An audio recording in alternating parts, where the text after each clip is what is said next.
আধুনিকতার এই সময়ে এসে হয়তোবা মনে হতে পারে সোশ্যাল ওয়ার্ক শব্দটি আধুনিক সময়ের সংস্করণ।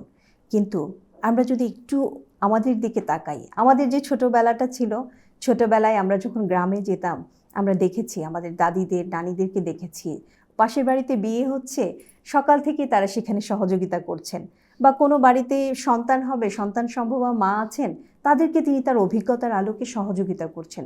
ভালো রান্না হয়েছে, পিঠা পায়েস করা হয়েছে, বাড়ির উঠোন দিয়ে কেউ যাচ্ছেন তাদেরকে ডেকে একটু খাইয়ে দেয়া, তাদের সঙ্গে একটু কথা বলা।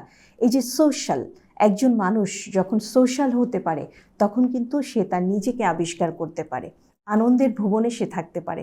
তার শারীরিক মানসিক যে ফিটনেস, এই ফিটনেসটা কিন্তু সেখান থেকে সৃষ্টি হয়। আসলে আমরা যদি একটু চিন্তা করি যে আধুনিক এই সময়টাতে বরঞ্চ আমরা আমাদের নিজেদেরকে গুটিয়ে ফেলেছি। আমার প্রতিবেশীর যে সন্তান, এই সন্তানের সঙ্গে যদি আমার সম্পর্কটা ভালো থাকে, তার প্রতি যদি আমার মমতা থাকে, যখন আমি শুনবো যে সেই ছেলেটি ভালো রেজাল্ট করেছে বা ভালো একটা অবস্থানে আছে, তখন কিন্তু আমার আনন্দ লাগবে। কেন লাগবে? কারণ তার সাথে আমার সম্পর্কটা সুন্দর, তার প্রতি আমার একটা মমতা আছে, সেও আমাকে সম্মান করে।